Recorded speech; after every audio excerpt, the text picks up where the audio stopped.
اللهم اجعل في قلبي نورا.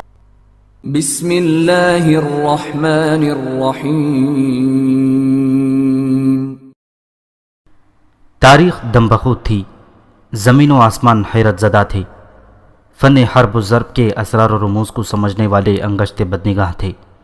40,000 مسلمانوں نے کس بلبوتے پر 1,20,000 کے لشکر جرار کو للکارا تھا. یہ لشکر مسلمانوں جیسے معمولی اور روایتی ہتھیاروں سے مسلح نہ تھا. فارسیوں کے ہتھیار تو اس زمانے میں ساری دنیا میں مشہور اور دہشت ناک تھے. یہ تو زرہ پوش لشکر تھا. 40,000 سے کہیں زیادہ تو اس لشکر میں گھڑ سوار تھے، اور اس لشکر میں ہاتھی بھی تھے. یہ بدمست ہاتھی جنہیں جنگی تربیت دی گئی تھی، چلتی پھرتی اور چنگھاڑتی چٹانیں تھیں. مانا کہ مسلمانوں نے فارس میں کئی لڑائیاں جیتی تھیں اور ان کے چند ایک جرنیلوں کو بھی مار ڈالا تھا. اور یہ بھی صحیح ہے کہ ہر میدان میں فارسیوں کی جنگی طاقت کئی گنا زیادہ تھی اور مسلمانوں کی قلیل تعداد ان پر غالب آئی تھی.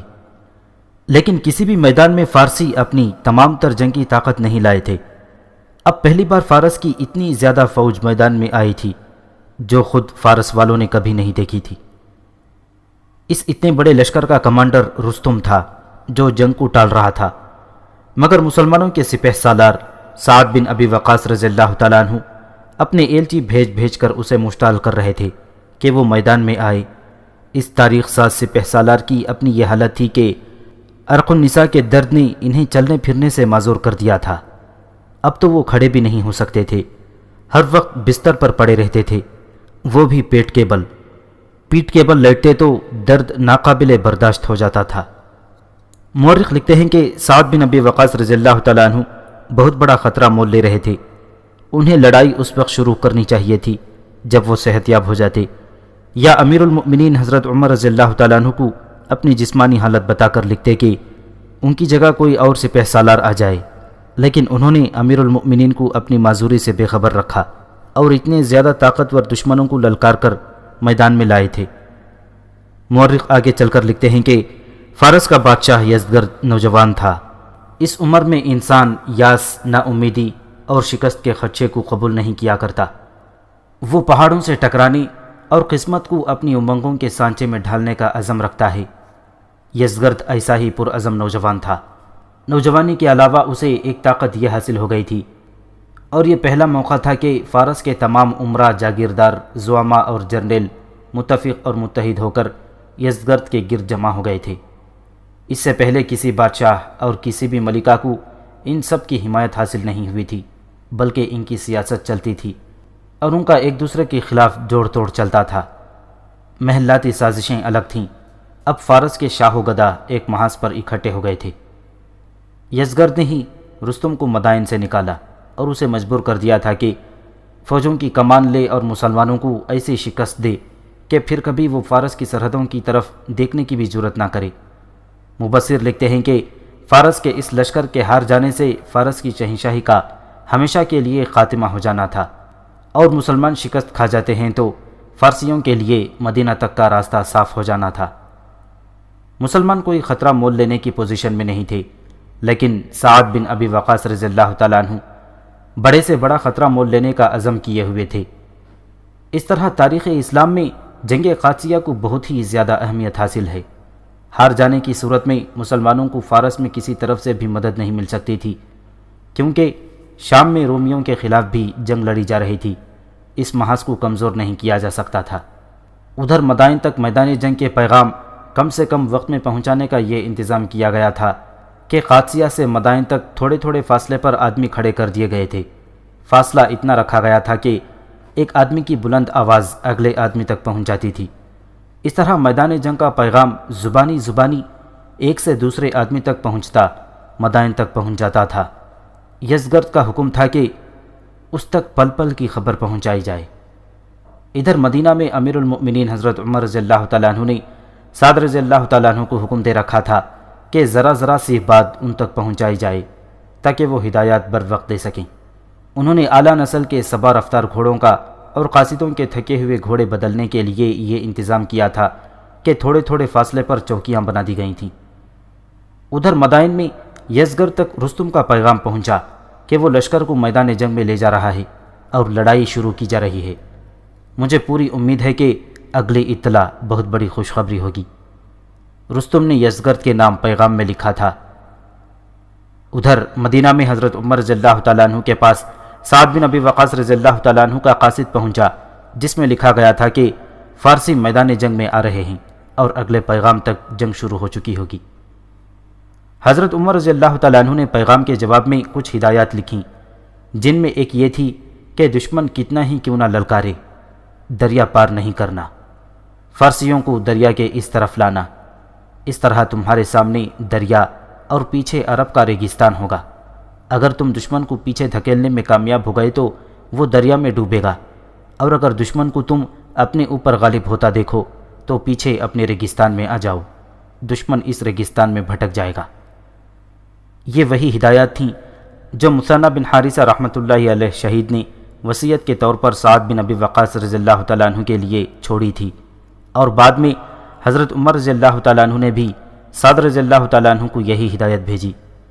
اب حضرت عمر اسی ہدایت کا اعادہ کر رہے تھے۔ جنگ کی خبروں میں مدینہ اور مدائن میں ایسی بیداری پیدا کر دی جیسے قبروں سے مردے بھی نکل آئے ہوں۔ مدینہ میں یہ کیفیت پیدا ہو گئی کہ ہر نماز کے بعد حضرت عمر رضی اللہ تعالیٰ عنہ بارگاہ الہی میں مجاہدین کی فتح کے لیے دعا کے علاوہ یہ ضرور کہتے کہ کمک تیار رکھو، گھوڑے تیار رکھو۔ پہلے بیان ہو چکا ہے کہ عراق کا محاذ مثنہ بن حارثہ نے کھلوایا تھا، اور انہوں نے پے در پے کامیابیاں حاصل کر کے اپنی جان اسی محاذ پر قربان کر دی تھی۔ ٹوٹی ہوئی پسلی میں پیپ پڑتی رہی اور مثنہ دشمن کے سر پر موجود رہے، لڑتے رہے، حتیٰ کہ اسی زخم نے ان کی جان لے لی۔ حضرت عمر رضی اللہ تعالیٰ عنہ کو مثنہ کی شہادت کا بڑا رنج تھا۔ اتنا قیمتی سالار قربان کر کے امیر المؤمنین عراق سے دستبردار نہیں ہونا چاہتے تھے، لیکن بات کچھ اور بھی تھی۔ اس بات کا پہلے بہت تذکرہ ہو چکا ہے۔ خسرو پرویز نے رسول اللہ صلی اللہ علیہ وسلم کا پیغام پرزے پرزے کر کے اور پھونک مار کر یہ پرزے اڑا دیے تھے۔ اس نے اسی پر اکتفا نہ کی، بلکہ اپنے یمن کے گورنر بازان کو پیغام بھیجا کہ محمد صلی اللہ علیہ وسلم کو گرفتار کر کے مدائن بھیجو۔ رسول اللہ صلی اللہ علیہ وسلم کو اس حکم کی اطلاع ملی تو آپ صلی اللہ علیہ وسلم نے مسکرا کر فرمایا، اسلام مجھ سے پہلے مدائن پہنچ جائے گا۔ اللہ تبارک و تعالیٰ نے خسرو پرویز کو اپنے رسول صلی اللہ علیہ وسلم کی توہین کی سزا فوراً ہی دے دی تھی۔ وہ جو اپنے آپ کو خدا کا ہم پلہ سمجھتا تھا، اپنے بیٹے کے ہاتھوں قید میں پھینکا گیا، پھر بیٹے کے ہی ہاتھوں قتل ہوا۔ اس کے لیے یہی سزا کیا کم تھی کہ اس کی بیویوں نے اس کے ان جرنیلوں اور جاگیرداروں کے ساتھ ناجائز تعلقات قائم کیے جنہیں پرویز خاکے پا سمجھتا تھا۔ پھر یہ بھی ہوا کہ پرویز نے اپنے جس گورنر بازان کو رسول اکرم صلی اللہ علیہ وسلم کی گرفتاری کا حکم دیا تھا، اس نے اسلام قبول کر لیا تھا۔ حضرت عمر رضی اللہ تعالیٰ عنہ پر تو عشق رسول صلی اللہ علیہ وسلم کی دیوانگی طاری رہتی تھی۔ انہوں نے خسرو پرویز کی اس گستاخی کو اپنے اعصاب پر سوار کر لیا تھا۔ وہ رسول کریم صلی اللہ علیہ وسلم کی اس پیشن گوئی کو پورا کرنا چاہتے تھے کہ جس طرح پرویز نے دعوت اسلام کے پیغام کو ٹکڑے ٹکڑے کیا تھا، اسی طرح سلطنت فارس ٹکڑے ٹکڑے ہو کر اڑ جائے۔ اس کے علاوہ عراق سرسبز و شاداب علاقہ تھا جس کی زمین سونا اگلتی تھی۔ یہ علاقہ فتح ہو جانے سے سلطنت اسلامیہ کو وسعت ہی نہیں بلکہ اقتصادی تقویت مل سکتی تھی۔ مدائن میں یزگرد بہت خوش تھا کہ رستم لڑنے پر آمادہ ہو گیا ہے۔ اس نے رستم کو یہ پیغام بھیجا، رستم، مدائن میں اب شکست کی خبر نہ آئے، اس لشکر کو صرف تمہارے ہاتھوں کچل دیں گے جس کی تعداد صرف 40,000 ہے اور جس کا سپہ سالار اپنے خیمے میں معذور پڑا ہے۔ مجھے ایک جاسوس نے اطلاع دی ہے کہ مسلمانوں کا سپہ سالار کسی ایسے درد میں مبتلا ہے کہ وہ ایک قدم بھی چلنے کے قابل نہیں، اور گھوڑے کی پیٹھ پر تو وہ بیٹھ ہی نہیں سکتا۔ مسلمانوں کے لشکر کی حالت بے مہار اونٹ جیسی ہوگی۔ یہ اونٹ تمہارا ہے۔ یہ بھی معلوم ہوا کہ لشکر میں بعض مسلمان سعد سے ناراض ہیں۔ رستم کو سعد بن ابی وقاص رضی اللہ تعالیٰ عنہ کی اس جسمانی حالت کا علم نہیں تھا۔ اب اسے علم ہوا تو اس نے اپنے تمام جرنیلوں کو بتایا کہ مسلمانوں کا سپہ سالار خیمے میں معذور پڑا ہے۔ اگر تم نے مسلمانوں کو ایک بار بکھیر دیا تو فتح ہماری ہوگی۔ رستم نے جرنیلوں سے کہا، ان کی ترتیب تباہ کر دینا۔ اس سوال کا جواب ذرا طویل ہے کہ وہ کون جاسوس تھا جو سعد بن ابی وقاص رضی اللہ تعالیٰ عنہ کی یہ حالت دیکھ کر گیا تھا۔ مسلمانوں کے کیمپ میں دشمن کے جاسوسوں کا داخلہ ممکن نہ تھا۔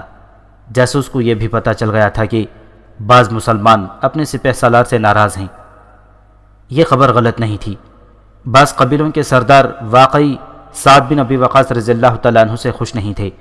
اس ناراضگی کی وجہ یہ تھی کہ سعد رضی اللہ تعالیٰ عنہ کی بیماری کو لشکر سے پوشیدہ رکھا گیا تھا۔ لشکر کو پتہ چلتا کہ ان کا سپہ سالار معذور ہے تو مجاہدین کا حوصلہ مجروح ہونے کا اندیشہ تھا۔ سعد رضی اللہ تعالیٰ عنہ لشکر کی کمانڈ سے دستبردار نہیں ہوئے تھے، نہ ان کا ایسا کوئی ارادہ تھا۔ انہوں نے میدان جنگ میں لشکر کی ترتیب مقرر کر دی تھی اور لڑنے کے لیے میدان کا انتخاب کر لیا تھا۔ اس میدان کے قریب ایک محل کے کھنڈرات تھے۔ یہ محل قدیس کے نام سے مشہور تھا۔ میدان جنگ کی طرف اس کا حصہ ابھی کھنڈر نہیں بنا تھا۔ یہ حصہ 2 منزلہ تھی۔ اس کے بالا خانے کی کھڑکیاں خاصی چوڑی تھیں۔ ان سے دور دور تک میدان جنگ نظر آتا تھا۔ بالا خانہ خاصا بلند ہونے کی وجہ سے لڑائی کا تمام منظر بڑی اچھی طرح دیکھا جا سکتا تھا۔ سعد بن ابی وقاص رضی اللہ تعالیٰ عنہ نے اپنے آپ کو وہاں منتقل کرا لیا۔ انہیں رات کے وقت جب لشکر سویا ہوا تھا اٹھا کر بالا خانے پر لے گئے تھے۔ وہاں ان کے لیے عام چارپائیوں سے ذرا اونچی چارپائی رکھی گئی، بستر بچھایا گیا اور سعد رضی اللہ تعالیٰ عنہ اس پر لیٹ گئے۔ میدان جنگ میں ایک سپہ سالار کی ضرورت تو بہرحال تھی۔ سعد رضی اللہ تعالیٰ عنہ نے خالد بن عرطفہ کو قائم مقام سپہ سالار اور امیر لشکر مقرر کر دیا۔ لشکر کو بتانا ضروری تھا کہ میدان جنگ میں وہ کس سے احکام لیں۔ لشکر میں کھلبلی سی دیکھنے میں آئی۔ سالاری میں سعد رضی اللہ تعالیٰ عنہ کا اپنا ایک مقام تھا، اس لیے مجاہدین ان کے عقیدت مند تھے۔ وہ یہ پوچھنے میں حق بجانب تھے کہ سعد رضی اللہ تعالیٰ عنہ کہاں گئے۔ مصلحت اسی میں تھی کہ سارے لشکر کو بتا دیا جائے۔ مجاہدین اسلام سارے لشکر میں اعلان کیا گیا، سعد بن ابی وقاص رضی اللہ تعالیٰ عنہ اس قدر بیمار ہیں کہ گھوڑے کی پیٹھ پر نہیں بیٹھ سکتے، اس لیے خالد بن عرطفہ کو ان کی جگہ پر سپہ سالار مقرر کیا گیا ہے۔ یہ صحیح ہے کہ مسلمانوں میں اتحاد تھا، لیکن قبیلوں کے سرداروں کی فطرت میں ابھی یہ وصف موجود تھا کہ وہ ایک دوسرے سے سبقت لے جانے کی کوشش کرتے تھے۔ ان کا یہ وصف میدان جنگ میں کوئی نقصان نہیں پہنچاتا تھا، بلکہ سودمند ثابت ہوتا تھا۔ مگر سعد بن ابی وقاص رضی اللہ تعالیٰ عنہ کے معاملے میں معلوم نہیں انہیں کیا غلط فہمی ہو گئی کہ محمد حسین ہیکل کے دیے ہوئے حوالوں کے مطابق لشکر میں چمگوئیاں شروع ہو گئیں کہ سعد رضی اللہ تعالیٰ عنہ فارسیوں کا اتنا بڑا لشکر دیکھ کر میدان جنگ سے جی چرا رہے ہیں، اور اس کے لیے انہوں نے بیماری کا بہانہ بنا لیا ہے۔ ابن خلقان اور یورپی مورخ اسکاٹ نے لکھا ہے کہ مسلمانوں کے لشکر میں عراق کے چند عربی باشندے بھی شامل ہو گئے تھے۔ عرب کے عیسائی بھی مسلمانوں کے لشکر میں تھے اور انہوں نے شجاعت کے جوہر دکھائے تھے۔ غالب خیال یہ ہے کہ عراقی عربوں اور عربی عیسائیوں کے بھیس میں 2-4 یہودی لشکر بھی آ گئے تھے، اور انہوں نے تخریب کاری کے لیے لشکر میں یہ افواہ پھیلا دی تھی کہ سعد رضی اللہ تعالیٰ عنہ بیمار نہیں بلکہ انہوں نے لڑائی سے بچنے کا بہانہ بنایا ہے۔ تاریخوں میں لکھا ہے کہ ذمہ دار لوگوں نے سعد بن ابی وقاص رضی اللہ تعالیٰ عنہ پر بزدلی اور کم ہمتی کے الزام لگائے۔ ذمہ دار لوگوں سے مراد قبیلوں کے سردار تھے۔ لشکر میں سعد رضی اللہ تعالیٰ عنہ کے خلاف ایسی رو چلی کہ ایک شاعر نے جو لشکر کے ساتھ تھا شعر کہہ ڈالے جو یوں تھے: ہم لڑتے رہے حتیٰ کہ اللہ نے ہمارے لیے فتح ارزاں فرما دی، لیکن سعد بن ابی وقاص رضی اللہ تعالیٰ عنہ قادسیہ کے دروازے کے ساتھ چپکے رہے۔ ہم جب میدان جنگ سے واپس ہوئے تو ہماری بہت سی عورتیں بیوہ ہو چکی تھیں، لیکن سعد کی بیویاں بیوہ نہیں ہوئیں۔ سعد رضی اللہ تعالیٰ عنہ کی تیمارداری کے لیے سلمہ ان کے ساتھ تھیں۔ باقی سب عورتوں کو میدان جنگ سے دور پیچھے بھیج دیا گیا تھا۔ اعتراض کرنے والوں نے یہ الزام بھی لگایا کہ سعد رضی اللہ تعالیٰ عنہ نے پرسکون وقت گزارنے کے لیے اپنی نئی بیوی کو ساتھ رکھ لیا ہے۔ سلمہ جتنی عقل مند اور جرأت مند تھیں اتنی ہی خوبصورت بھی تھیں۔ سعد ایک روز قائم مقام سپہ سالار خالد بن عرطفہ نے سلمہ کی موجودگی میں سعد سے کہا: کیا تو نہیں جانتا لشکر میں تجھ پر کیا بہتان باندھے جا رہے ہیں؟ خدا کی قسم اس ذلت سے تو بہتر ہے کہ ہم پسپائی کی ذلت قبول کر لیں۔ کیا منحوس الفاظ تیری زبان سے اگل دیے ہیں ابن ارطفا؟ سعد رضی اللہ تعالیٰ عنہ نے بھڑک کر کہا، خدا کی قسم تو مجھ سے کہلوانا چاہتا ہے کہ میں نے تجھے سپہ سالاری کا رتبہ اور ذمہ داریاں دے کر غلطی کی ہے۔ خالد بن ارطفا نے سعد بن ابی وقاص کو بتایا کہ لشکر میں ان کے خلاف کیا غلط فہمی پیدا ہو گئی ہے اور وہ کیا الزام لگا رہے ہیں۔ خالد نے 2-3 قبیلوں کے سرداروں کے نام بھی بتائے جو بہتان تراشی کرتے پھر رہے تھے۔ مجھے اٹھاؤ اور لشکر کے سامنے کرو، سعد نے کہا۔ میں کھڑکی میں بیٹھ جاؤں گا جہاں سارا لشکر مجھے دیکھ لے گا۔ نہیں، سلمہ نے کہا، انہیں اٹھاؤ اور نیچے لے جا کر انہیں لشکر کے سامنے کرو۔ 2 آدمیوں نے انہیں کندھوں پر اٹھایا۔ اٹھانے والوں میں خالد بن ارطفا بھی تھے۔ انہیں نیچے لے جایا گیا۔ لشکر کو پہلے ہی اکٹھا کر لیا گیا تھا۔ سعد بن ابی وقاص رضی اللہ تعالیٰ عنہ کو کندھوں پر اٹھائے ہوئے لشکر کے سامنے سے گزارا گیا۔ سب نے دیکھا کہ سعد کے چہرے پر کرب کا تاثر نمایاں تھا۔ 2 آدمیوں کے کندھوں پر ان کے درد میں ناقابل برداشت اضافہ ہو گیا تھا۔ چہرے پر درد کے تاثر کے ساتھ غصے کا تاثر بھی تھا۔ کئی ایک مجاہدین بلند آواز سے بول پڑے، سپہ سالار بہت بیمار ہیں، انہیں واپس لے جاؤ۔ ابن ابی وقاص، ہمارے کانوں میں جھوٹ ڈالا گیا تھا، انہیں مدینہ بھیج دو۔ مثنہ بن حارثہ بھی اسی طرح بیماری کو دباتے رہے اور شہید ہو گئے تھے۔ سعد جھوٹا نہیں ہو سکتا، خدا کی قسم ہم نے مان لیا، سپہ سالار معذور ہے۔ شور بڑھتا گیا۔ لشکر نے مان لیا کہ سعد بن ابی وقاص رضی اللہ تعالیٰ عنہ واقعی بیماری سے معذور ہو گئے ہیں۔ سعد رضی اللہ تعالیٰ عنہ کوئی عام سی قسم کے سالار نہیں تھے۔ انہوں نے جو میدان مارے تھے وہ سب جانتے تھے۔ سعد اپنے قبیلے کے سرکردہ افراد میں سے تھے۔ انہوں نے اپنے قبیلے کے 3000 رضاکار اس لشکر میں شامل کیے تھے اور اس کے بعد 1000 منتخب گھوڑ سوار ماں گھوڑے دیے گئے تھے۔ سعد کی عظمت تو یہ تھی کہ ممتاز صحابی تھے۔ کوئی سوچ بھی نہیں سکتا تھا کہ سعد نے لڑائی سے بچنے کے لیے بیماری کا بہانہ بنا لیا ہے۔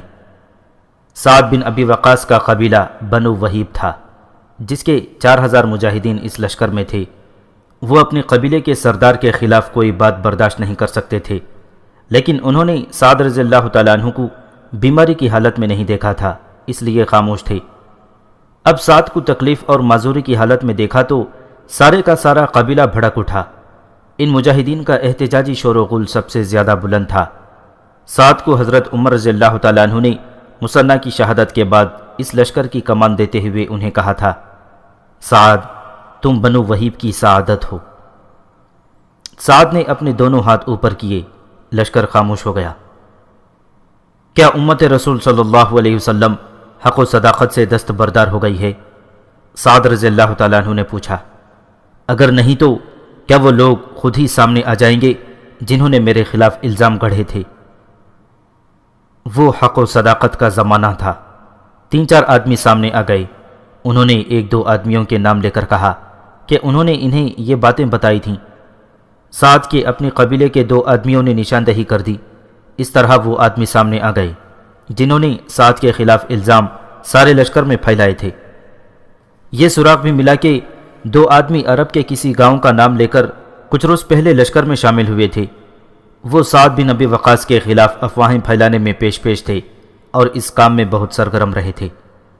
انہیں ان ناموں سے کئی بار پکارا گیا، لیکن دونوں وہاں نہیں تھے۔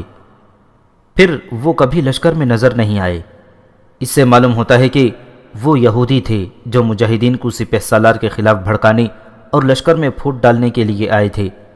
وہ تو اپنا کام کر کے چلے گئے، لیکن سعد بن ابی وقاص رضی اللہ تعالیٰ عنہ اپنے ان مجاہدوں کو بخشنے پر آمادہ نہیں تھے۔ انہیں 2 آدمیوں نے بہت دیر سے کندھوں پر اٹھا رکھا تھا۔ سعد رضی اللہ تعالیٰ عنہ نے 2 اور آدمیوں سے کہا کہ وہ انہیں اپنے کندھوں پر اٹھا لیں۔ ان کے حکم کی تعمیل ہوئی تو وہ ان چند ایک آدمیوں سے مخاطب ہوئے جنہوں نے سب سے زیادہ افواہیں پھیلائی تھیں۔ خدا کی قسم تم خوش قسمت ہو کہ میدان جنگ میں ہو، سعد بن ابی وقاص رضی اللہ تعالیٰ عنہ نے کہا۔ اگر دشمن ہمارے مقابل نہ ہوتا تو میں تمہیں عبرتناک سزا دیتا۔ تمہارا جرم یہ نہیں کہ تم نے مجھے بدنام کیا ہے، میں تم سے برتر نہیں ہوں، میں تم میں سے ہوں۔ تمہارا جرم یہ ہے کہ تم نے سپہ سالار پر بے بنیاد الزام لگا کر لشکر میں بددلی پھیلائی۔ تم نے لشکر کو دشمن کی طرف سے غافل کیا، اور پھر تم نے اپنے لشکر کو اتنا مشتعل کیا کہ سپہ سالار کے خلاف لشکر باغی ہو سکتا تھا۔ اگر میرے خلاف یہ الزامات کسی نامعلوم آدمی نے گڑے تھے تو تم اسے پکڑ کر میرے پاس لاتے۔ سعد رضی اللہ تعالیٰ عنہ نے اپنے قائم مقام سپہ سالار کی طرف دیکھا اور بولے، ان سب کو اس محل میں قید کر دیا جائے۔ تقریباً تمام مورخوں نے یہ واقعہ تفصیل سے لکھا ہے، اور یہ بھی لکھا ہے کہ ان آدمیوں کا جرم جس طرح سعد بن ابی وقاص نے بیان کیا ہے اتنا سنگین تھا کہ کسی اور قوم کا سپہ سالار ہوتا تو ان تمام کو سزائے موت دے دیتا۔ سعد رضی اللہ تعالیٰ عنہ نے انہیں معمولی سزا دی۔ قید ہونے والوں میں عرب کے ایک مشہور شاعر ابو محجن ثقفی بھی تھا، جو قلم کا ہی نہیں تلوار کا بھی دھنی تھا۔ اس نے جتنی شہرت شعر و شاعری میں پائی تھی اس سے زیادہ شہرت اسے بہادری میں ملی تھی۔ اسے بھی سپہ سالار کے خلاف بے بنیاد افواہیں پھیلانے کے جرم میں قید میں ڈال دیا گیا تھا۔ ابو محجن ثقفی میں خرابی یہ تھی کہ وہ شراب پیتا تھا۔ وہ شراب پینے کے جرم میں قید کی سزا بھگت چکا تھا۔ اسے جب پتہ چلا کہ عراق کے محاذ پر فارسیوں کے خلاف مجاہدین جا رہے ہیں تو وہ ان میں شامل ہو کر محاذ پر چلا گیا تھا۔ یہ اشعار جو پہلے بیان ہو چکے ہیں اسی کے تھے کہ جب ہم واپس ہوئے تو ہماری بہت سی عورتیں بیوہ ہو چکی تھیں، سعد کی بیویاں بیوہ نہیں ہوئیں۔ ان قیدیوں کو بیڑیاں ڈال دی گئی تھیں۔ طبری نے 2 مورخوں کے حوالے سے لکھا ہے کہ مجاہدین کے لشکر نے جب دیکھا کہ مجرموں کو جرم کے مقابلے میں بہت تھوڑی سزا دی گئی ہے تو لشکر سے آوازیں اٹھنے لگیں، سعد ہم تمہاری اطاعت قبول کرتے ہیں۔ ہمارے دل صاف ہو گئے، سعد کو ہم امیر لشکر مانتے ہیں۔ لبیک سپہ سالار، لبیک امیر لشکر، لبیک سعد بن ابی وقاص۔ خدا کی قسم یہ الگ تھلگ آواز بنو بجبلہ کے سردار جریر بن عبداللہ کی تھی۔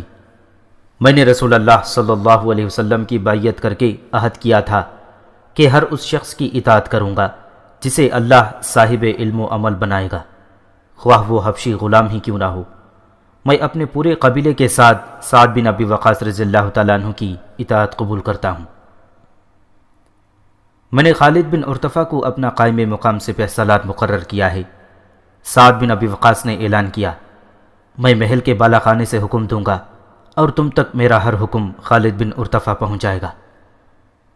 سعد رضی اللہ تعالیٰ عنہ بہت زیادہ تکلیف محسوس کر رہے تھے۔ ان کے اشارے پر انہیں واپس لے جایا گیا۔ ان کے پیچھے پیچھے قیدیوں کو محل کے ایک حصے میں لے جا کر بیڑیاں ڈالی جانے لگیں۔ سعد بن ابی وقاص رضی اللہ تعالیٰ عنہ کو بستر پر ڈالا گیا تو وہ نڈھال ہو گئے۔ درد کو وہ بڑی مشکل سے برداشت کر رہے تھے۔ یوں معلوم ہوتا تھا جیسے ان پر غشی طاری ہو گئی ہو۔ طبیب ان کے ساتھ رہتا تھا۔ یہ وہی طبیب تھا جو مثنہ بن حارثہ کو کہتے کہتے خاموش ہو گیا تھا کہ وہ آرام کریں ورنہ پسلیوں کا زخم مہلک ثابت ہو سکتا ہے۔ مگر مثنہ پر جہاد کا جو جنون طاری تھا وہ انہیں چین نہیں لینے دیتا تھا، اور یہ زخم مہلک ثابت ہو کے رہا۔ مثنہ کی جگہ سعد رضی اللہ تعالیٰ عنہ آئے تھے۔ اب طبیب انہیں کہتا رہتا تھا کہ آرام کریں۔ سعد، اس معمر طبیب نے آہستہ سے سعد کو آواز دی۔ اس نے سعد کی نبض پکڑ رکھی تھی۔ سعد بن ابی وقاص نے آنکھیں کھولیں۔ آپ مدینہ چلے جائیں، طبیب نے کہا، محاذ پر آپ پریشان ہونے کے سوا کچھ نہیں کر سکیں گے۔ کیا مثنہ زخم کھا کر واپس چلا گیا تھا؟ سعد رضی اللہ تعالیٰ عنہ نے پوچھا۔ بہت کہا تھا، طبیب نے جواب دیا، وہ نہیں مانتا تھا۔ پھر میں کیوں مانوں؟ سعد رضی اللہ تعالیٰ عنہ نے کہا، کیا مدینہ میں آپ موت کو میرے قریب آنے سے روک لیں گے؟ موت و حیات تو اللہ کے اختیار میں ہے سعد۔ پھر بندے کے اختیار میں جو ہے وہ اسے کرنے دیں۔ سعد رضی اللہ تعالیٰ عنہ نے کہا، کیا آپ آتش پرستوں کا وہ لشکر نہیں دیکھ رہے جو کالے پہاڑوں کی طرح عرب کی طرف بڑھا آ رہا ہے؟ مجھے پسپائی پر مجبور نہ کریں۔ انہوں نے سلمہ کی طرف دیکھا اور کہا، کاتب کو بلاؤ، میں اپنے مجاہدین سے کچھ اور بھی کہنا چاہتا تھا۔ میں دوسروں کے کندھوں پر بیٹھ کر اتنی باتیں نہیں کرنا چاہتا تھا۔ میں یہ باتیں لکھوا دوں گا اور ابن ارطفا لشکر کو پڑھ کر سنا دے گا۔ کاتب آ گیا۔ سعد رضی اللہ تعالیٰ عنہ نے مجاہدین کے نام جو پیغام لکھوایا وہ تاریخ کے دامن میں آج تک محفوظ ہے۔ حمد و ثنا اللہ کے لیے جو رحمان ہے، رحیم ہے۔ میں اپنی جگہ خالد بن ارطفا کو تم پر امیر مقرر کرتا ہوں۔ بیماری مجھے اتنا معذور نہ کر دیتی تو یہ مقدس فرض میں خود ادا کرتا۔ تم سب نے مجھے دیکھ لیا ہے کہ درد کی شدت سے میرا سر سینے پر جھکا ہوا ہے۔ تمہارا پہلا فرض یہ ہے کہ خالد بن ارطفا کی اطاعت کرو، اس کا ہر حکم میرا حکم ہے۔ پھر یہ دل میں رکھو کہ اللہ برحق ہے، وحدہ لا شریک ہے۔ حکومت اللہ کی ہے اور اس میں کوئی شریک نہیں۔ اللہ کا فرمان کبھی غلط نہیں ہو سکتا۔ قرآن میں اللہ کے اس فرمان پر غور کرو۔ ہم نے زبور میں کہا ہے کہ زمین کے وارث ہمارے نیک بندے ہوں گے۔ اگر تم نیک بندے ہو تو یہ زمین تمہاری میراث ہے اور یہ اللہ کا وعدہ ہے۔ اللہ نے 3 سال سے عراق کی زمین تم پر حلال کر رکھی ہے۔ تم اس زمین کی پیداوار کھا رہے ہو، اسی زمین سے پھوٹنے والے چشموں اور ندیوں کا پانی تم پی رہے ہو۔ یہاں کے لوگوں سے تم اپنی ضروریات پوری کرتے ہو۔ تمہاری کوئی حکم عدولی کرتا ہے تو تم اسے قتل کر دیتے ہو۔ تم عرب کے معزز لوگ ہو، تمہارے قبیلے تم پر فخر کرتے ہیں۔ اگر تم دنیا کی ہوس اور حرص کو ٹھکرا کر آخرت کو سامنے رکھو گے تو اللہ تمہیں دنیا کی نعمتوں سے بھی نوازے گا اور آخرت میں بھی انعامات سے نوازے گا۔ اور اگر تم نے بزدلی دکھائی اور ہمت ہار بیٹھے تو تمہارے قدم اکھڑ جائیں گے۔ پھر تم دنیا میں بھی ذلیل و خوار ہوں گے اور آخرت میں تمہارے حصے میں عذاب آئے گا۔ یہ تحریر لے جاؤ، سعد بن ابی وقاص رضی اللہ تعالیٰ عنہ نے کہا، اور سارے لشکر کو سنا دو۔ خالد بن ارطفا نے گھوڑے پر سوار ہو کر سعد رضی اللہ تعالیٰ عنہ کا خطاب لشکر کو سنا دیا۔ بلازری نے لکھا ہے کہ لشکر سعد رضی اللہ تعالیٰ عنہ کو معذوری اور شدید تکلیف کی حالت میں دیکھ چکا تھا، اس لیے ہر مجاہد ان کے لیے جذباتی تھا۔ سعد کے اس خطاب نے مجاہدین پر ایسا اثر کیا جیسے ان میں نئی روح پھونک دی گئی ہو۔ عاصم بن عمرو نام کا ایک مجاہد جو غیر معمولی طور پر دلیر اور بہادر تھا، صف سے نکل کر لشکر کے سامنے آیا۔ اس داستان میں پہلے اس کا ذکر آ چکا ہے۔ وہ گھوڑے پر سوار تھا۔ میرے رفیقوں، عاصم بن عمرو نے بلند آواز سے کہا، سعد بن ابی وقاص نے ٹھیک کہا ہے۔ اللہ نے اس ملک کے لوگوں کو تم پر حلال کر دیا ہے۔ یہاں تم 3 سالوں سے آئے ہوئے ہو اور یہاں کے لوگوں پر تمہارا رعب اور دبدبہ بیٹھ گیا ہے۔ تم یہاں بلند اور بالا تر ہو اور اللہ تمہارے ساتھ ہے۔ اگر تم نے آتش پرستوں کے مقابلے میں صبر و تحمل اور استقلال سے کام لیا اور ثابت قدم رہے تو یہاں کی دولت، یہاں کے لوگ اور یہ سارا ملک سب کچھ تمہارا ہوگا۔ اللہ تمہیں بزدلی اور کم ہمتی سے بچائے گا۔ اگر تم نے تیر اور تلوار کا استعمال بزدلی اور نالائقی سے کیا تو تمہیں اس ملک میں کچھ بھی نہیں ملے گا سوائے ذلت آمیز شکست کی۔ وہ دن یاد کرو جب ہمارے پاس کچھ بھی نہ تھا اور آج کی نعمتیں دیکھو۔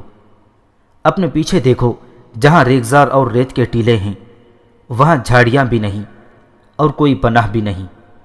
دل میں اللہ کو رکھو اور آخرت کو رکھو۔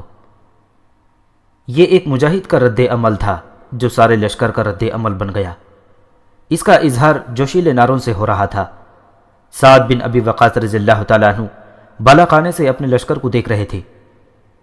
اچانک لشکر خاموش ہو گیا۔ سب کی نظریں ان 2 گھوڑ سواروں پر لگ گئیں جو دریا پار کر کے ادھر آ رہے تھے۔ وہ فارس کے فوجی تھے۔ لشکر میں کھسر پھسر ہونے لگی۔ سب ایک دوسرے سے پوچھ رہے تھے کہ یہ فارسی کیا لینے آئے ہیں۔ سپہ سالار خالد بن ارطفا نے گھوڑا ان کی طرف موڑا لیکن گھوڑے کو وہیں روکے رکھا۔ فارسی گھوڑ سوار ذرا دور ہی رک گئے۔ ہم دوستوں کی طرح آئے ہیں، ایک گھوڑ سوار نے بلند آواز سے عربی زبان میں کہا۔ ہم تمہارے سپہ سالار سے ملنا چاہتے ہیں۔ آگے آ جاؤ، خالد بن ارطفا نے کہا۔ دوستوں کی طرح آئے ہو تو دوستوں جیسا سلوک پاؤ گے۔ دونوں فارسی آگے آ گئے۔ ابن ارطفا بالا خانے سے سعد بن ابی وقاص رضی اللہ تعالیٰ عنہ نے پکار کر کہا، انہیں میرے پاس بھیج دو، بالا خانے کے نیچے۔ سعد رضی اللہ تعالیٰ عنہ اونچے پلنگ پر پیٹ کے بل لیٹے ہوئے تھے۔ ان کے سینے کے نیچے تکیہ اتنا اونچا تھا کہ وہ باہر کی ہر چیز بخوبی دیکھ سکتے تھے اور باہر سے ان کا چہرہ اچھی طرح دکھائی دیتا تھا۔ خالد بن ارطفا نے دونوں فارسیوں کو بالا خانے کی کھڑکی کے نیچے لے گئے۔ 3-4 گھڑ سوار محافظ بھی ساتھ ہو گئے۔ فارسی گھڑ سواروں میں ایک رستم کا ایلچی تھا اور دوسرا مترجم جو عربی زبان بولتا تھا۔ فارس کے کمانڈر اعلیٰ رستم کی طرف سے عربی سپہ سالار کو سلام ہو۔ ایلچی نے کہا، جس کا ترجمہ مترجم نے کیا۔ وعلیکم السلام۔ سعد بن ابی وقاص نے کہا، کیا پیغام لائے ہو؟ رستم، جس پر سلطنت فارس کو ناز ہے، پوچھتا ہے کہ آپ دریا عبور کر کے ہماری طرف آئیں گے یا ہم دریا عبور کر کے آ جائیں؟ ایلچی نے کہا، رستم اعظم نے کہا ہے کہ آپ کو موقع دیا جا رہا ہے کہ آپ اپنی پسند کا میدان بتا دیں۔ اعظم صرف اللہ کی ذات ہے، سعد رضی اللہ تعالیٰ عنہ نے کہا۔ رستم تو ویسے بھی اعظم کہلانے کے قابل نہیں، ہم تمہارے ملک میں آئے ہیں، ہم حملہ آور ہیں۔ اگر رستم میں کچھ عظمت اور کچھ غیرت ہوتی تو وہ اپنے دشمن سے یہ نہ پوچھتا کہ تم ادھر آ جاؤ گے یا میں ادھر آؤں۔ وہ تو ہمارے مقابلے میں آنے سے ہچکچا رہا ہے۔ اسے کہو کہ اب بزدلی چھوڑ دو اور دریا پار کر کے دشمن کو اپنے ملک سے باہر نکالو۔ اے ایلچی، ہم تمہیں عزت سے رخصت کرتے ہیں، غیرت والے لوگ اپنے دشمن سے کچھ نہیں پوچھا کرتے۔ ایلچی نے جانے کے لیے گھوڑا موڑا۔ رستم سے ایک بات اور بھی کہنا، سعد رضی اللہ تعالیٰ عنہ نے کہا۔ اگر وہ اپنے لشکر کو دریا کے اس طرف لانا چاہے تو اسے کہنا کہ ہم اس کی فوج کو اس پل سے نہیں گزرنے دیں گے، اس پل پر ہمارا قبضہ ہے، اس پل پر آؤ گے تو تمہیں تیروں کی بوچھاڑوں کا سامنا کرنا پڑے گا۔ ایلچی نے واپس جا کر رستم کو سعد بن ابی وقاص کا جواب دیا۔ کیا اس نے مجھے بزدل کہا ہے؟ رستم غصے کی شدت سے اٹھ کھڑا ہوا، دانت پیس کر بولا، اس نے مجھے بے غیرت کہا ہے؟ کیا وہ نہیں جانتا کہ میں پورے عرب کو پیس دینے کی طاقت رکھتا ہوں؟ ہم دریا کے پار جائیں گے اور ان عربوں کی لاشیں دریا میں بہا دیں گے۔ اور عربی سالار نے یہ بھی کہا ہے کہ وہ ہمیں پل پر سے نہیں گزرنے دیں گے۔ ایلچی نے کہا، وہ کہتا ہے کہ انہوں نے پل لڑ کر لیا ہے۔ یہ بدبخت عربی، رستم نے کہا، یہ صحرائی قزاق دیکھ کر حیران رہ جائیں گے کہ میرا لشکر دریا کس طرح پار کرتا ہے۔ رستم نے اسی وقت اپنے جرنیلوں کو حکم دیا کہ دریا پار کرنے کی تیاری فوراً کی جائے۔ اس حکم کے ساتھ ہی فارس کے 1,20,000 تعداد کے لشکر میں ہڑبونگ اور کھلبلی مچ گئی۔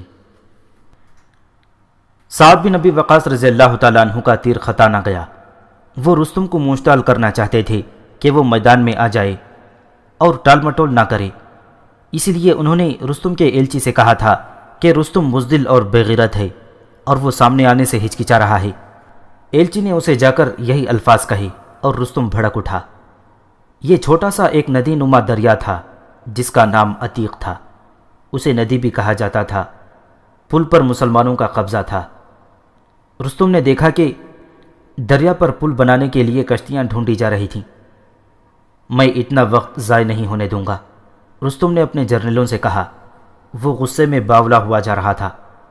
پہلے کشتیاں اکٹھی کرو گے، پھر انہیں اس کنارے سے اس کنارے تک باندھو گے، جانتے ہو اس میں کتنے دن گزر جائیں گے؟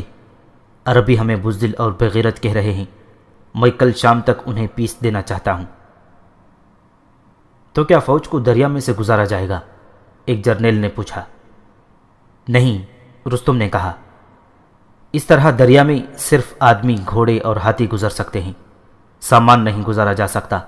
تمہارے ساتھ اتنا بڑا لشکر ہے، سب کو دریا پر لے جاؤ، جہاں دریا کا پاٹ چوڑا اور پانی کم گہرا ہے وہاں ریت اور مٹی ڈال کر دریا کو پاٹ دو، تمام فالتو سامان اس مٹی اور ریت میں پھینک دو، کچھ دور اوپر کی طرف جا کر کہیں سے دریا کا کنارہ توڑ دو تاکہ رکا ہوا پانی باہر نکلتا رہے۔ ادھر مسلمانوں کے لشکر کو گشتی سنتریوں نے بتایا کہ فارس کی فوج دریا کے اس طرف والے کنارے میں کچھ کر رہی ہے۔ مجاہدین کا لشکر دریا سے دور تھا۔ کچھ مجاہدین نے درختوں پر چڑھ کر دیکھا۔ فارسیوں کا لشکر چونٹیوں کی طرح دریا کے کنارے پر، دریا کے اندر اور کنارے سے دور دور تک کسی کام میں مصروف تھے۔ فارسی دریا میں ریت، مٹی، درختوں کی ٹہنیاں اور ٹہن کاٹ کاٹ کر بند باندھ رہے تھے۔ 1,20,000 آدمی دریا کو روک سکتے تھے اور رات بھر دریا میں اس کام میں مصروف رہے۔ صبح دریا میں اس طرح بند تیار ہو چکا تھا کہ دونوں کنارے کے درمیان پانی کی سطح سے بلند چوڑی پگڈنڈی جیسا راستہ بن گیا۔ شام سے خاصا وقت پہلے رستم کا لشکر دریا عبور کرنے لگا۔ پورے لشکر کو دریا عبور کرانے کے لیے پوری رات درکار تھی۔ اگلی صبح فارس کی پوری فوج دریا عبور کر آئی تھی۔ رستم نظر نہیں آتا تھا۔ کچھ دیر بعد فارسی فوج نعرے لگانے لگی۔ تب رستم نظر آیا، لیکن وہ گھوڑے پر سوار نہیں تھا۔ وہ تخت زرنگار پر بیٹھا ہوا تھا اور تخت کو 12 آدمیوں نے اٹھا رکھا تھا۔ رستم فارس کا بادشاہ نہیں تھا، لیکن اس نے بادشاہوں جیسی شان بنا رکھی تھی۔ وہ عرب کے مسلمانوں کو مرعوب کرنے کی کوشش کر رہا تھا۔ اس کے آگے آگے شاپور کا سفید ہاتھی تھا اور دائیں طرف گھڑ سوار محافظ تھے جن کے لباس چمک رہے تھے۔ اے فرزندان عرب! مجاہدین کو بالا خانے سے سعد بن ابی وقاص رضی اللہ تعالیٰ عنہ کی للکار سنائی دی۔ اجمیوں کی اس شان و شوکت سے مرعوب نہ ہو جانا۔ یہ فارسی دراصل تم سے مرعوب ہیں اور وہ اس حقیقت کو تم سے چھپا رہے ہیں۔ رستم کا تخت زمین پر رکھا گیا۔ اس نے سب کے سامنے زرہ پہنی، سر پر آہنی خود رکھی اور اس نے ہاتھ بڑھایا۔ اس کے ہاتھ میں تلوار دے دی گئی۔ پھر ایک گھوڑا لایا گیا جو 2 آدمیوں کے قابو میں نہیں آ رہا تھا۔ رستم نے گھوڑے کی باک پکڑی اور اس پر سوار ہو گیا۔ گھوڑے نے اگلی ٹانگیں اٹھا کر پچھلی ٹانگوں پر ناچنا شروع کر دیا۔ سعد بن ابی وقاص رضی اللہ تعالیٰ عنہ نے کچھ نام لیے اور کہا کہ انہیں فوراً ان کے پاس لایا جائے۔ ان میں بعض شاعر تھے، خطیب تھے اور 2 ایسے مقرر تھے جو شعلہ بیان تھے۔ تاریخ میں یہ نام آئے ہیں: شماخ حتیہ اوس بن مغرہ، ابدق بن الطیب، عمر بن معدی کرب، قیس بن حبیرہ غالب، ابن الحزیل اسدی، بصر بن ابی رحم الجہنی، عاصم بن عمر، ربی بن معدی، ربی بن عامر، مغیرہ بن شعبہ اور طلیحہ بن خلید۔ یہ سب فوراً محل کے بالا خانے میں پہنچے جہاں سعد بن ابی وقاص رضی اللہ تعالیٰ عنہ پیٹ کے بل لیٹے ہوئے تھے اور سلمہ ان کے پاس تیمارداری کے لیے موجود تھیں۔ اے رعمائے عرب! سعد بن ابی وقاص رضی اللہ تعالیٰ عنہ نے کہا، خدا کی قسم تم عرب کا دل اور عرب کا دماغ ہو۔ الفاظ جو تمہاری زبان کی نیام میں ہیں وہ اس ساربان کی تلوار سے زیادہ کام کرتے ہیں جو نہیں جانتا کہ تلوار نیام سے نکالنے کا موقع کون سا ہے اور کب تلوار کو نیام میں رکھنا ہے۔ اور یقیناً تم دیکھ رہے ہو کہ جہاں تک آنکھ دیکھ سکتی ہے فارس کے سپاہی اور گھوڑے نظر آتے ہیں، اور ان کے ہاتھی دیکھو، کالی چٹانیں کھڑی ہیں۔ کیا 40,000 مجاہدین اس طرح نہیں لگتے جیسے ہاتھی کے سامنے ایک بلی کو کھڑا کر دیا جائے کہ وہ ہاتھی کو بھگا دے گی، اور یہ بلی ہاتھی کی آنکھیں نوچ ڈالے گی۔ عاصم بن عمرو نے کہا، ہم نے ان کالی چٹانوں کو پہلے بھی راستے سے ہٹایا ہے۔ تم اپنا عہد پورا کرو، اللہ اپنا وعدہ پورا کرے گا۔ سعد رضی اللہ تعالیٰ عنہ نے کہا، اللہ کے اس وعدے کو نہ بھولو کہ تم میں 20 ایمان والے ہوئے تو 100 کافر پر غالب آ جائیں گے۔ وقت آ گیا ہے کہ تم سب اپنا فرض ادا کرو۔ میں مجاہدین کے چہروں پر تذبذب کے آثار دیکھ رہا ہوں۔ جاؤ اور انہیں گرما دو۔ تمہارے پاس وہ الفاظ ہیں جو پانی کو آگ کا شعلہ بنا سکتے ہیں، اور انہیں بتاؤ کہ اس جنگ کو عام سی لڑائی نہ سمجھیں۔ قادسیہ کی جنگ فیصلہ کن ہوگی، عرب نہیں یا عجم نہیں۔ ہم نے ان فارسیوں پر یہ ثابت کرنا ہے کہ جس سورج کی یہ عبادت کرتے ہیں وہ سورج ہمارے اللہ کا پیدا کیا ہوا ہے، اور اللہ کے ہی اختیار میں ہے کہ اس کو غروب کرے، دنیا کو تاریک کر دے اور صبح اوپر آ جائے۔ جاؤ اپنا فرض ادا کرو۔ وہ سب چلے گئے۔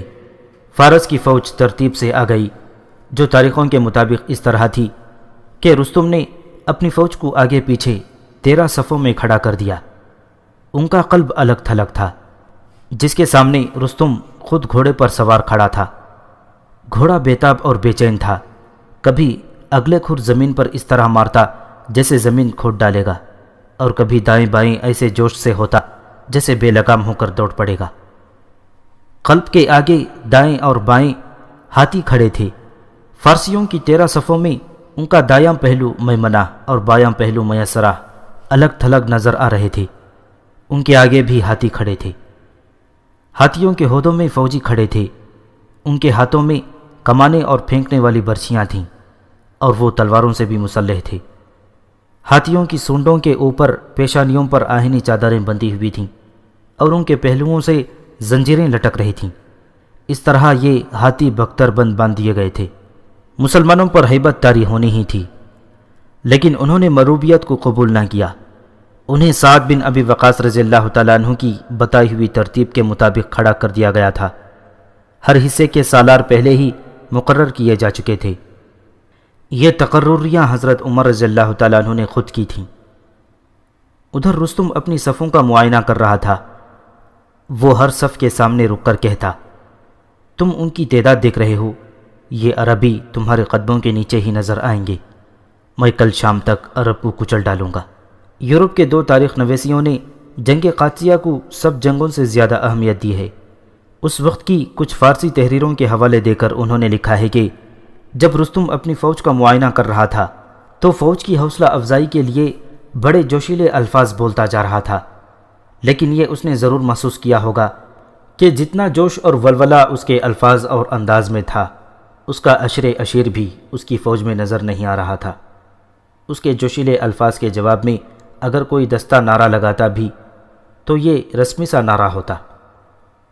اس کی ایک وجہ تو یہ تھی کہ فارس کی فوج میں وہ سپاہی موجود تھے جنہوں نے مسلمانوں سے کئی معرکے لڑے تھے اور انہوں نے مسلمانوں کا قہر اور غضب دیکھا تھا۔ انہوں نے بویب کا میدان جنگ بھی دیکھا تھا جس میں مسلمانوں نے فارس کی تمام فوج کو کاٹ دیا تھا۔ وہی چند ایک فارسی زندہ رہے تھے جو وقت سے پہلے بھاگ گئے تھے۔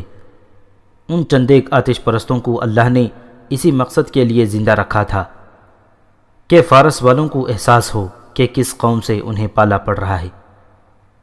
فارس کی زیادہ تر فوج نئی تھی جو جاگیرداروں اور عمرا نے بھرتی کی اور اسے تیار کیا گیا تھا۔ پرانے سپاہیوں نے نئے سپاہیوں کو بتا دیا تھا کہ مسلمانوں کے لڑنے کا انداز کیسا ہے، اور یہ بھی کہ مسلمان جو زخمی ہو جاتا ہے وہ اچھے بھلے سپاہی سے زیادہ خطرناک ہو جاتا ہے۔ اس کے علاوہ یہ تو سبھی دیکھ رہے تھے کہ مسلمان عراق میں دندناتے پھر رہے تھے، چھاپے اور شپقن مار مار کر اپنی ضروریات پوری کر رہے تھے، اور فارس کا محل خاموش ہے اور رستم آگے بڑھنے سے ہچکچا رہا ہے۔ فارس کی فوج نے لڑنے کا جذبہ سرد ہی سہی۔ اس فوج کی اتنی زیادہ تعداد تھی کہ مسلمانوں پر غالب آ سکتی تھی۔ سعد بن ابی وقاص رضی اللہ تعالیٰ عنہ کے ساتھ جو مجاہد آئے تھے وہ ہاتھیوں سے ناواقف تھے۔ انہوں نے ہاتھی پہلی بار دیکھا تھا۔ ان کے گھوڑوں نے کبھی ہاتھیوں کی چنگھاڑ نہیں سنی تھی۔ ان مجاہدوں نے جو ہاتھیوں کے مقابلے میں آ چکے تھے، نئے مجاہدین کے دلوں سے ہاتھیوں کا خوف نکالنے کی پوری کوشش کی تھی، اور انہیں بتایا تھا کہ ہاتھی دیکھنے میں جتنا خوفناک لگتا ہے اتنا خوفناک نہیں، البتہ اس کے ہودوں میں کھڑے سپاہی زیادہ خطرناک ہوتے ہیں، پہلے انہیں گرانا ضروری ہوتا ہے۔ سعد بن ابی وقاص رضی اللہ تعالیٰ عنہ نے مجاہدین کو ذہن نشین کرا دیا تھا کہ یہ ان کی زندگی اور موت کی اور اسلام کی بقا اور فنا کی جنگ ہے، آگ اور گلزار کی جنگ ہے، اور یہ حق و باطل کا معرکہ ہے۔ ادھر رستم اپنی فوج میں لڑنے کا جذبہ اور ولولہ پیدا کرنے کی کوشش کر رہا تھا، ادھر خوش الحان قاری میدان میں آ گئے جن کی آوازوں میں سوز اور سحر تھا۔ ایک ایک قاری فوج کے ایک ایک حصے کے سامنے کھڑا ہو گیا اور وہ آیات پڑھنا شروع کر دیں جن میں جہاد کی تلقین ہے اور جن میں اللہ نے جہاد فرض فرمایا ہے۔